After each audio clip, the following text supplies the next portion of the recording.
Selamat pagi Bapak Ibu, Oma, Opa, dan seluruh saudaraku yang baik. Mentari telah terbit di timur. Cuitan burung mulai ramai di pohon. Suara raungan kendaraan mulai terdengar. Itu sebagian tanda pagi baru telah tiba. Kita bersyukur dalam doa kita atas kebaikan Allah yang mengantar kita melewati malam dengan aman. Firman Tuhan berkata dalam 2 Korintus pasal 2 ayat 17. Sebab kami tidak sama dengan banyak orang lain yang mencari keuntungan dari firman Allah. Sebaliknya, dalam Kristus kami berbicara sebagaimana mestinya, dengan maksud-maksud murni atas perintah Allah dan di hadapannya. Saudaraku, ajaran Kristen menyatakan bahwa keselamatan kita adalah karena kasih karunia Allah. Apa artinya? Keselamatan merupakan idaman dan kerinduan semua orang. Tidak ada yang terkecuali. Setiap hari kita menyapa orang lain saja ada unsur selamatnya. Selamat pagi, selamat berjuang, selamat di jalan. Itu semua menandakan bahwa kita berharap bisa mengecap kondisi selamat. Posisi keselamatan itu penting sekali. Ada orang yang mengikuti Kristus meski diusir dan diasingkan keluarga sendiri. Demi apa?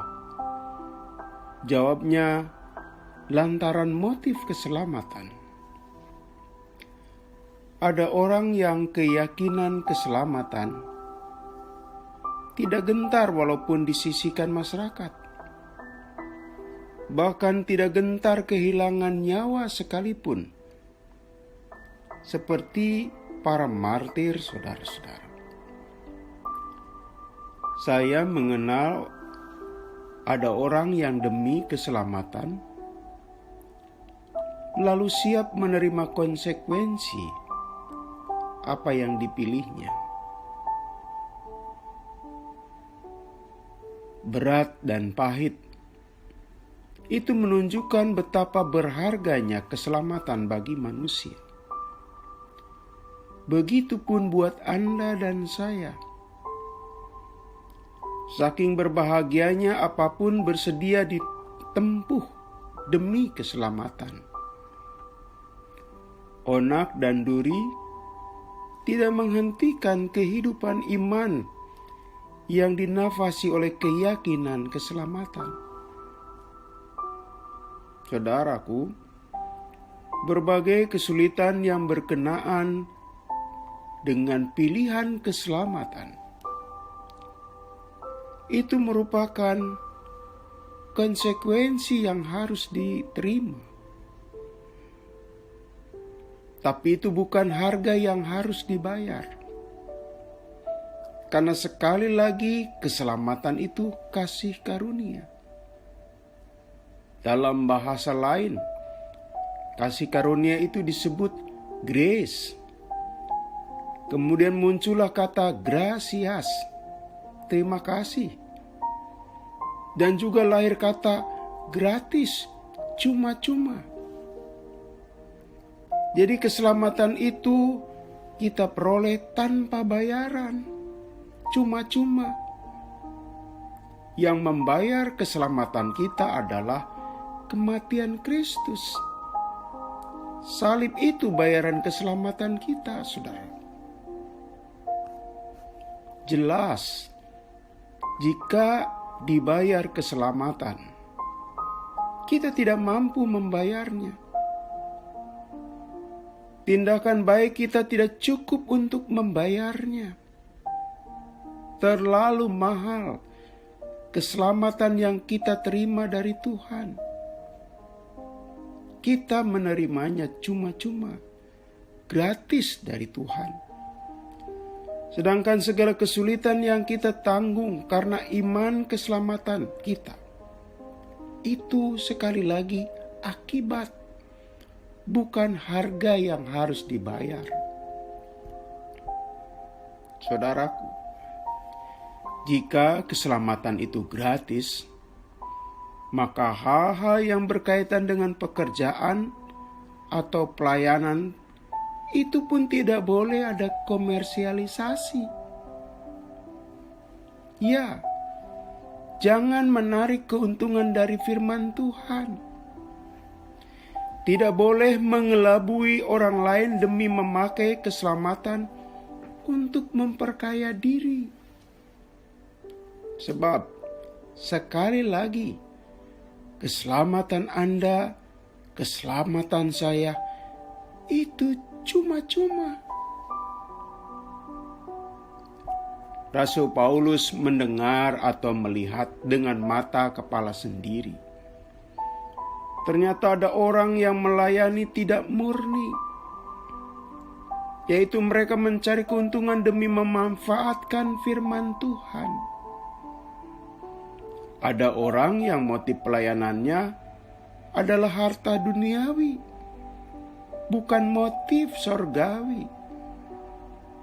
Orang seperti itu melihat peluang ekonomis di balik keselamatan yang cuma-cuma.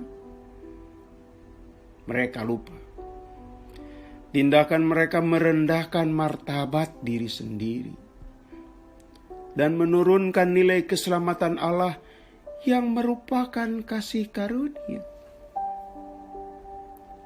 Saudaraku, itu sebabnya pelayanan itu tidak dibayar. Pelayanan memang membutuhkan biaya karena ada hal yang memang perlu dibayar, terutama berkaitan kebutuhan dengan sarananya. Karena itulah ada persembahan. Itu juga harus didorong dengan tidak ada paksaan dan dilakukan dengan sukacita.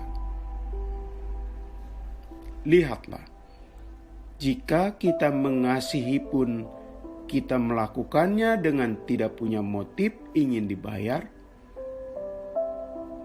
kita menolong orang lain juga tidak ada maksud mencari keuntungan, ataupun menghimpun pahala sebanyak-banyaknya. Tidak sama sekali. Sama, tujuan gereja juga bukan mencari keuntungan, bukan pula kekayaan. Adapun jika pendeta mengingatkan untuk memberi persembahan kepada jemaat, itu pun bukan demi kepentingan menumpuk harta bendawi, tapi sekali lagi demi mendukung efektivitas pelayanan. Oleh karena itu, keliru besar menilai gereja dari berapa besar kekayaannya, berapa saldonya, karena di balik pola pemikiran demikian, jangan sampai roh bendawi tengah menguasai motif pelayanan gereja. Saudara, tindakan kebaikan jangan dilumuri oleh komersialisasi. Sama seperti keselamatan, tidak ada motif untuk bendawi. Firman Tuhan juga, jikalau Anda dan saya mengabarkannya kepada siapapun, itu karena permintaan Tuhan, bukan karena ingin kita diperkaya. Mari kita berdoa. Tuhan, biarlah kami mengerjakan hari ini hal yang terhormat dan terpuji buat-Mu dan sesama kami. Biarlah kami melakukan sesuatu tidak untuk keuntungan pribadi. Ajarlah kami melakukan dengan hati yang murni. Dalam nama Tuhan Yesus kami berdoa. Amin.